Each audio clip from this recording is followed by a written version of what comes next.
Étant donné qu'on manque de temps, je vous ai mis des informations complémentaires sous forme de vidéo. C'est sur le serveur et c'est aussi dans la playlist avec la playlist non répertoriée là, avec vos travaux, vos, les exercices qu'on a fait. Donc voilà à quoi ça ressemble. Je vais passer rapidement en revue. Ah tiens, il y a des titres qui ont été coupés. Ok, c'est pas grave. Donc, bon là, je vais créer. Ah, on va couper ça. Donc ça, c'est en cas de lien manquant, hein, il s'agit de résoudre les liens manquants avec l'option «Rééditer le lien du dossier». Donc bien sûr, quand vous transférez, tout le dossier d'assemblage vers un autre ordinateur et que quand vous ouvrez, InDesign ne trouve pas les images, plutôt que de évidemment rééditer chaque lien séparément, vous allez utiliser la fonction «Rééditer le lien du dossier». Rééditer le lien du dossier, ce sera, d'un coup, toutes les images, toutes les ressources qui sont dans le dossier seront, trouvées, en fait, hein. Voilà. Il faut activer, en fait, toutes les images, clic majuscule, clic dans la palette liens et puis il faut alors, à ce moment-là, aller dans le menu de la palette liens jusque rééditer le lien du dossier. Bon, c'est bon à savoir parce que sinon, vous allez peut-être, faire l'erreur de rééditer chaque lien séparément et ça prend du temps. Regardez, voilà, c'est là, rééditer le lien du dossier. Voilà. Donc, c'est expliqué dans la vidéo. Je viens de vous expliquer le petit résumé. Quoi d'autre comme information intéressante? Euh, Régler un titre dans InDesign pour qu'il s'étende sur plusieurs colonnes. Donc, c'est une fonction dans le menu de la palette paragraphe qui s'appelle étendue de colonnes. Il est possible donc sur un titre, par exemple, mais c'est pas seulement un titre, sur n'importe quel paragraphe, de dire que, il n'est pas limité dans sa colonne, mais il va pouvoir s'étendre sur plusieurs colonnes. Donc c'est ce qui est expliqué ici avec la fonction étendue de colonne dans les réglages de paragraphe et donc une fois qu'on a, étendu sur la colonne, vous voyez le titre, il est dans le bloc à 2 colonnes et pourtant il s'étend sur 2 colonnes. Donc ça peut être sympa, ça peut être pratique. Donc, on n'aura pas le temps de le voir, mais c'est expliqué là et vous avez en plus l'explication que je viens de vous donner. Voilà. Astuce suivante, une petite introduction à la numérotation automatique des paragraphes et des titres. Donc, c'est vraiment une toute petite introduction. J'indique où ça se passe dans la Heu, les réglages, du paragraphe, c'est dans plus et numérotation. Donc qu'on soit dans le menu de la palette paragraphe ou dans le style du paragraphe, c'est plus et numérotation et c'est là que ça va se passer. Il va falloir enclencher ça. C'est bien sûr, les numérotations, plus complexes que ça. On peut avoir plusieurs listes différentes dans le même document, numérotées chacune, on peut avoir des numérotations des titres de premier niveau et puis une numérotation pour les titres de deuxième niveau. Donc, vous aurez par exemple les titres de premier niveau 1, 2, 3, 4, et cetera. Et les titres de second niveau, ce sera 1.1, 1.2, 1.3, puis ce sera 2.1, 2.2, 2.3. Vous voyez, c'est ça les différents niveaux de numérotation. Donc, c'est quand même relativement euh, complexe. S'il faut expliquer ça, on peut y passer facilement, 2 heures, pour les listes. Hem, Liste à puce ou liste numérotée, hem, voilà. Avec possibilité de figer le numéro si nécessaire, on peut transformer le numéro en vrai texte, donc sortir de la numérotation, hem, automatique et transformer en vrai texte. Parfois, c'est intéressant. Enfin, il y a plein de petites choses à dire. Hem Restez attentif, au dossier serveur dans les semaines qui viennent. Il est possible que j'ajoute des choses pour ceux que ça intéresse. Suivant, modifier les marges d'un document en faisant en sorte que les blocs bougent. Mais ça, on va quand même essayer de le faire, manuellement. Alors la vidéo est un peu floue parce que je viens de l'envoyer dans la playlist, mais ça va calculer, un peu mieux, hein, donc c'est logique que ce soit un peu flou. Mais voilà, donc modifier les marges d'un document, on l'avait fait par, le menu fichier, ajuster la mise en page, mais il fallait taper, une valeur et puis cliquer sur OK et c'est seulement là qu'on voyait ce que ça donnait. mais il y a une méthode qui permet de modifier les marges de manière dynamique, en temps réel. On change les valeurs et on voit derrière ce que ça donne. On va le faire. Ça, on va le faire. Ouais. Bah, enfin, malgré tout, vous avez la vidéo ici qui dure 8 minutes qui vous explique ça. Suivante, modifier les couleurs d'un tableau et voir le résultat tout de suite. C'est ce que je vous avais dit hier, mais on n'a pas eu le temps d'essayer. Si vous ouvrez un tableau dans 2 fenêtres, comme ici, voilà, j'ai demandé donc dans le menu fenêtre de InDesign de faire, disposition nouvelle fenêtre, et donc j'ai 2 fenêtres ouvertes sur le même document et je travaille sur une des 2 fenêtres seulement, donc je peux aller modifier, comme on le voit ici, les couleurs, mais ça c'est en négatif dans la première fenêtre. Mais malgré tout, dans la deuxième fenêtre, je le vois en positif. Ça, c'est intéressant. Astuce suivante, les tabulations, comment aligner les nombres sur la décimale. Oui, quand vous avez des colonnes avec des valeurs, avec des décimales comme des euros ici, c'est quand même bien que la virgule soit, en verticale, alignée en verticale et donc c'est ce qui est montré ici.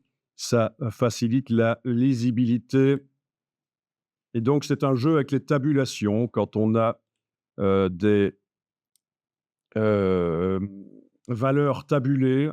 Donc c'est pas vraiment encore des tableaux, mais ça peut marcher aussi à l'intérieur d'un tableau.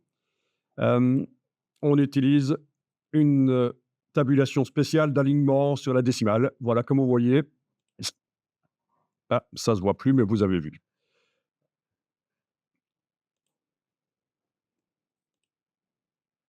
Oui, comme on le voyait à la fin là, c'est aligné sur la décimale. Donc pratique, qu'il y ait ou pas des chiffres après d'ailleurs. On aura toujours les euros qui vont terminer sur la même verticale. Je veux dire, il y a certaines entrées qui pourraient ne pas avoir le virgule 00 et d'autres oui. Bon, d'autres astuces ici. Le contrôle en amont, voir les images qui sont sous 300 dpi. Oui, en effet, parce qu'avec la méthode que je vous explique, de ne pas vous occuper de la résolution dans Photoshop et de s'occuper dans InDesign de la résolution effective. Voilà, vous voyez ici dans le panneau, des informations qu'on a déjà vues. Ici, on voit que dans Photoshop, l'image est réglée à 72 pixels par pouce, mais grâce à la dimension à laquelle je l'ai mis sur la page, les pixels se sont tassés les uns sur les autres. Je suis à 341, donc tout va bien. Là, lors de l'exportation du PDF, je peux ramener ça à 300. Quand c'est au-dessus de 300, on ramène à 300 dans le PDF parce que l'imprimeur veut un PDF. Si vous demandez un PDF 300 dpi, il veut un PDF dans lequel il n'y a pas d'image au-dessus de 300 dpi. Si vous avez des images à 350, 400, parfois 900, quand vous avez des images très précises mais que vous les avez mises petites dans la mise en page, euh, ça, il n'aime pas parce que techniquement, ça va marcher. Ça ne posera pas de problème technique. Il saura sortir le document sur les plaques offset et imprimer. Sauf que ça va ralentir son ordinateur. Et peut-être que lui, il a plein de boulot à faire sur la journée et il faut optimiser le PDF pour que ça ne prenne pas du calcul pour ramener à 300 dpi sur l'ordinateur de l'imprimeur, hein, ce qu'on appelle le RIP, l'ordinateur spécialisé, le Raster Image Processor, l'ordinateur qui transforme les images, les PDF en tram, en point de trame.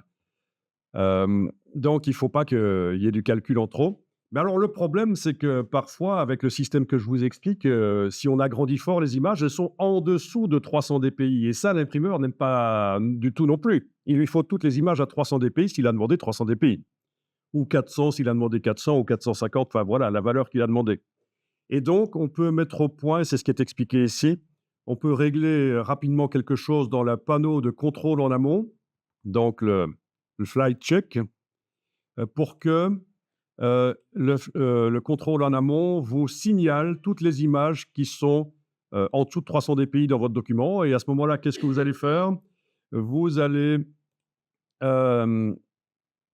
soit les faire plus petites pour que les pixels se tassent et que vous dépassiez 300 dpi, que vous soyez plus en dessous de 300 pixels par pouce de densité, hein, de résolution. ou alors dans Photoshop, vous allez multiplier les pixels. Donc ça fait des décennies, non, on va dire ça fait une quinzaine d'années que quand on multiplie le nombre de pixels dans Photoshop, ça améliore la qualité, ça ne la dégrade pas, hein, parce que vous allez entendre souvent, on va vous dire: «Ne multipliez jamais les pixels dans Photoshop, ça dégrade la qualité». C'est faux, il suffit de le démontrer, c'est très facile à démontrer. Quand on multiplie les pixels d'une image dans Photoshop, Photoshop compense, il fait des calculs et finalement on a quelque chose de mieux que l'image, qui avait peu de pixels. Ça, c'est vrai depuis 15 ans et depuis, 2 ans, il y a un système d'intelligence artificielle qui est intégré dans Photoshop pour augmenter le nombre de pixels dans les images. C'est ce qu'on appelle le super zoom dans les neural filters et c'est encore mieux parce que là, non seulement ça utilise les informations qui sont dans les images, mais en plus, ça on peut en inventer. Bah oui, c'est le principe de l'intelligence artificielle, c'est qu'il peut aller chercher dans sa banque de références d'images, il peut aller chercher des choses pour réinventer. Donc voilà, si, j'ai une image que j'ai mise en grand dans une mise en page et que je, je veux la garder en grand, mais il y a pas assez de pixels, elle est sous 300 pixels par pouce, je peux donc dans Photoshop éventuellement multiplier les pixels. Heu, Ça marche très bien sur certaines images, moins bien sur d'autres, ça dépend du sujet. Même le super zoom, hein, mais ça va évoluer, ça n'arrête pas d'évoluer cette technique-là et au pire, si vous avez les moyens, ça coûte quand même, entre 30 et 80 € chaque mois. Il y a un système qui s'appelle Magnifique AI et qui fonctionne dont tout le monde a parlé, début 2024 parce que c'est assez extraordinaire comme résultat et là, c'est un système, payant, en ligne qui multiplie le nombre de pixels dans les images, qui améliore les images et le résultat est, bluffant, en fait. Donc Magnifique AI, voyons un peu si je trouve mais vraiment, il faut en avoir l'usage, hein, parce que voilà, c'est quelque chose en plus à payer. C'est pas encore, chez Adobe, en fait, hein.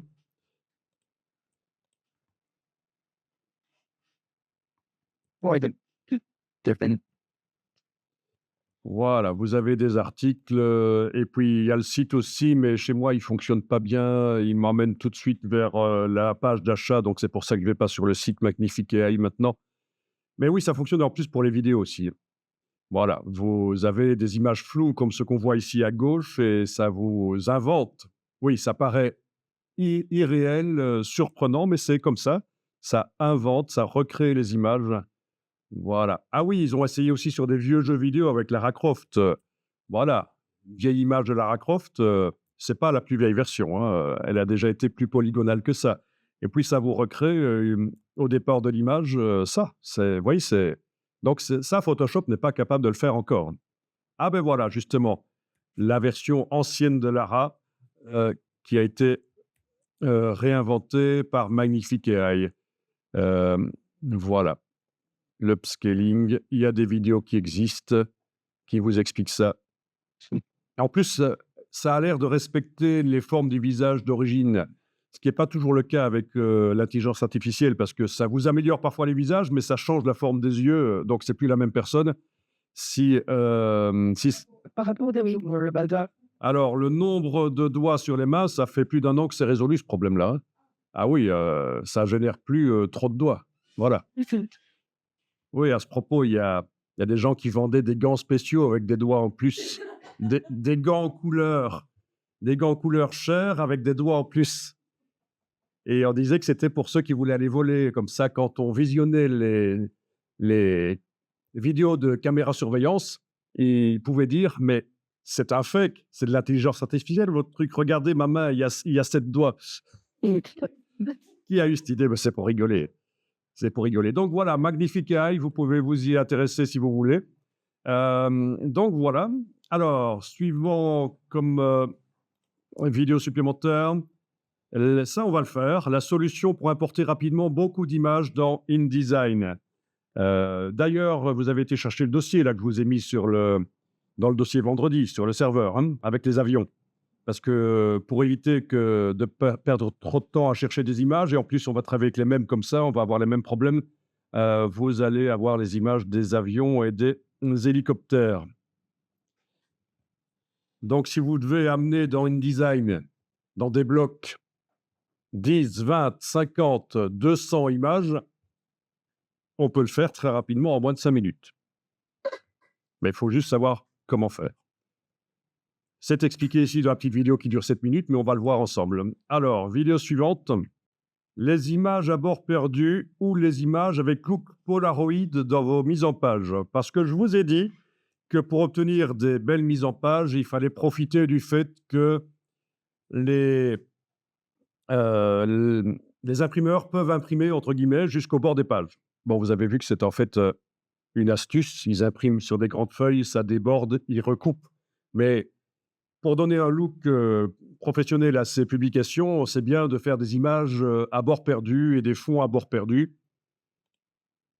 Sauf que récemment, pour certains types de magazines, ils ont complètement oublié cette manière de faire et ils sont, ils mettent pas des images au-delà des marges de 12,7 mm, là, d'un demi-pouce dans InDesign. Et ça donne un petit look Polaroid qui peut être intéressant. Donc, je vais voir si je retrouve ici. Voilà, oui, on a ça. Vous voyez, les images, là, ne vont pas jusqu'au bord des pages. Pourquoi pas? Comme toute règle, elle est faite pour être contournée éventuellement. Faut pas hésiter à contourner les règles. Ça, c'est des exemples que j'ai trouvés sur le web avec. Mais c'est principalement pour les magazines de mode, en fait, hein. Non, peut-être ça peut en encadrement, ça même plus envoie avec l'image. Oui, ça fait un peu portfolio, ça fait un peu Polaroid aussi, voilà, comme les photos Polaroid. Ça fait penser à ça et comme on est dans l'univers de la mode, pourquoi pas? Donc, ne soyons pas sectaires. Comme toute règle, elle peut être contournée, mais en toute connaissance de cause, pas juste parce qu'on ne connaît pas la manière normale de faire, la bonne manière de faire, la manière normalement préconisée. Ben oui, c'est parfois le moyen de se démarquer, de contourner les règles de mise en page. On a vu, hein, l'anti-design, je vous ai montré, le fanzine, les magazines fanzine, un peu collage, tout ça, c'est très bien. Alors, OK, donc ici, qu'est-ce qu'on a? Ah oui, comment faire dans un magazine un bandeau supérieur avec un filet de paragraphe? Donc c'est dans les paramètres de la palette paragraphe. Bon, il y a d'autres choses qui sont expliquées ici. C'est un peu flou, mais ça va devenir net. C'est parce que je viens de l'envoyer. Et donc voilà, c'est pour avoir un filet qui se met par-dessus chaque page. C'est mis dans le gabarit. Peut-être un filet différent sur page de gauche, page de droite, quand on a un gabarit double page, ce qui n'est pas le cas ici. Mais ça permet d'encadrer un peu la page, pourquoi pas, ça se voit souvent. Voilà, un filet. C'est pas compliqué. Mmh. Si, il y a un truc vicieux dedans, c'est que quand vous demandez un filet supérieur, un filet au-dessus, il le met en dessous. Et vous vous dites, tiens, comment ça se fait, ça bug? Mais en fait, non, il y a une valeur de décalage à régler pour remonter le filet. Mais c'est le truc vicieux, c'est que quand vous demandez un filet supérieur, vous avez l'impression qu'il vous a mis un filet inférieur. OK. Créer une hiérarchie de gabarits, le parentage de gabarits, nous y avons touché. Ici, dans la vidéo qui dure 9 minutes, je vous explique comment faire des gabarits enfants. Et il va y avoir des gabarits enfants, 4 gabarits enfants en fait. Hem, Avec certains gabarits qui n'auront pas de numéro, certains qui n'auront pas le filet supérieur. Voilà, donc ça peut être intéressant de voir que les gabarits, c'est pas seulement pour changer la couleur de bandeau comme on a fait, c'est aussi pour faire en sorte que certains éléments n'apparaissent pas sur certaines pages, plutôt que de commencer à les modifier sur chaque page manuellement, en les déverrouillant par commande majuscule clic ou contrôle majuscule clic.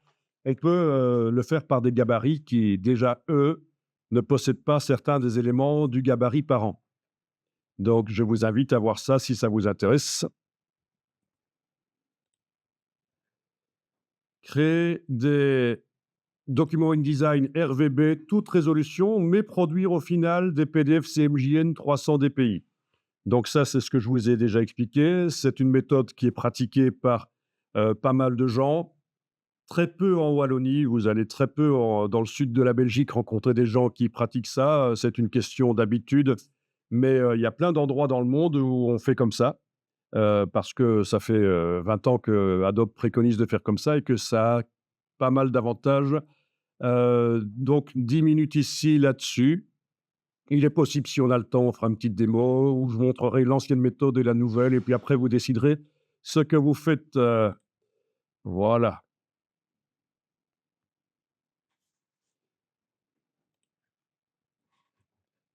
Tout en sachant qu'il faut être dans la tendance de l'industrie, dans la région dans laquelle on se trouve. Donc, n'essayez pas d'aller contre, les habitudes, ça ne marche pas. Changer les habitudes, c'est ce qu'il y a de plus difficile. Quelqu'un m'a dit un jour qu'il faut 80 années pour qu'une idée percole dans la société. Alors, très important ceci, la fonction coller selon les calques dans InDesign. Ça existe aussi dans Illustrator. C'est super important. C'est une petite fonction qu'on enclenche ou pas dans la palette des calques. Et si vous ne comprenez pas ce que c'est, ça va vous poser des problèmes. Vous allez parfois tenter de prendre un élément dans un document sur un calque, le copier, le coller dans un autre document sur un autre calque et ça va pas aller. Ça va vous mettre des messages bizarres. Vous n'allez pas comprendre. C'est un système génial qui est prévu pour que quand on colle un élément, il arrive sur le calque, le même calque qu'il occupait dans le document original. Donc ça automatise le copier-coller partiellement, mais parfois ça vous met ce message bizarre, impossible de coller ou d'importer sur des calques verrouillés ou masqués, blablabla. Mais en fait, le problème, c'est autre chose. Oui, c'est ça ce qui est vicieux, c'est qu'il vous parle de masquage ou de verrouillage de calque, alors qu'en fait, le problème est complètement différent. C'est donc très important. Moi, je vous conseille vraiment de regarder ça parce que ça va forcément vous arriver. Une introduction rapide aux lettrines, donc les grandes lettres, hein. J'ai mis grandes lettres parce que lettrines, ça dit pas grand-chose. Les lettrines, en début de chapitre ou de paragraphe, comment faire? Donc vous avez 10 minutes sur les lettrines ici. Voilà, différentes manières de faire des lettrines. La tendance actuelle est de les générer en intelligence artificielle. On peut aussi les faire dans Illustrator sans intelligence artificielle ou avec et de les récupérer dans InDesign. Donc il y a les lettrines basiques comme on les voit là dans InDesign, mais qui ne sont pas très intéressantes. J'ai une vidéo qui explique comment hacker InDesign pour qu'on puisse faire sortir la lettrine par la gauche et par le haut, ce qui normalement n'est pas possible. Hem, bah, c'est un peu avancé ça, mais ça utilise des styles de caractères imbriqués et c'est une technique connue, hein, c'est pas moi qui l'ai inventé. Mais malgré ça, il y a encore plus facile que ça, c'est d'aller chercher des images et de les placer, par-dessus. Ah oui, alors voilà, justement, ceux que ça intéresse, cette, technique de hackage, des lettrines, basiques de InDesign pour arriver à les faire sortir par la gauche et par le haut comme ça. Vous cherchez une vidéo qui s'appelle sur YouTube «Comment réaliser des lettrines complexes dans Adobe InDesign». Voilà, heu, c'est ça que j'appelle des lettrines complexes. Bien, oui, c'est une vidéo qui dure, où est-ce qu'elle est? Elle est là au milieu, oui, parce que je suis en train de faire de l'inception ici. Heu Alors, oui, elle dure, 3 heures, mais il y a pas que ça, en fait, hein. Et en plus, ça permet d'avoir des notions sur les styles imbriqués, mettre un style de caractère dans un style de paragraphe. Rassurez-vous, ça ne parle pas que des lettrines. Je pense que la démonstration dure, en fait, 40 minutes sur, la technique pour la faire sortir par la gauche et par le haut. Et vous me connaissez, c'est lent et tout est dit, hein. Donc c'est pas, comme certains tutos où on suppose que vous connaissez une partie et puis après, quand vous regardez, vous y comprenez rien parce qu'on ne vous a pas tout dit. Alors, quelque chose d'intéressant ici, les tabulations de retrait à droite, c'est une forme de tabulation particulière. Il s'agit donc d'avoir un texte qui est aligné à gauche, mais on peut chasser ce qui suit le curseur. On met le curseur au milieu du texte, on peut le chasser à droite Donc finalement, on a un texte qui est aligné à la fois à gauche et à droite, comme ce qu'on a ici sur le filet. C'est un seul, paragraphe ça, hein, et juste après magazine de la santé, j'ai envoyé, le reste du texte, complètement à droite, aligné à droite. C'est une tabulation de retrait à droite. C'est super simple. La démo dure 2 minutes 30, donc voilà. Alors ça, c'est intéressant aussi, enfin tout est intéressant, puisque c'est moi qui l'ai fait, ça ne peut être qu'intéressant. Heu, Quand vous exportez un PDF double page, quand vous l'ouvrez dans Acrobat, les pages ne sont pas l'une en face de l'autre. La page de gauche et la page de droite ne sont pas l'une en face de l'autre, il faut le demander systématiquement dans le logiciel, Acrobat. Il faut le demander et voilà, pour les avoir comme ça, c'est des pages séparées. Pour l'imprimeur, il faut absolument des pages séparées. Mais pour les visualiser dans Acrobat en tant que page de gauche, page de droite, avec ou sans couverture, on indique si la première page est une page de droite ou pas. Il faut aller dans le menu affichage de Acrobat, mais à chaque fois qu'on ouvre le PDF. Et donc là, j'explique comment définitivement faire en sorte que quand on ouvre le PDF, les pages soient double page, l'une en face de l'autre. Voilà. Donc, au lieu d'aller dans le menu affichage de Acrobat, il faut aller dans les propriétés du document. C'est ce qui est montré ici, quelque part. C'est ce qui est montré dans les propriétés du document, mais voilà, je trouve pas l'image là tout de suite. C'est ça, propriété du document. Encore une fois, désolé, c'est flou, je viens de les envoyer sur YouTube, donc, mais ça va devenir plus net. Propriété du document, vue initiale, et il faut demander présentation double page avec ou sans couverture. C'est aussi simple que ça, on enregistre le document et la fois suivante, quand on l'ouvre, il s'ouvre en double page. Voilà, et je pense qu'on a fait le tour des petites informations complémentaires que je vous donne.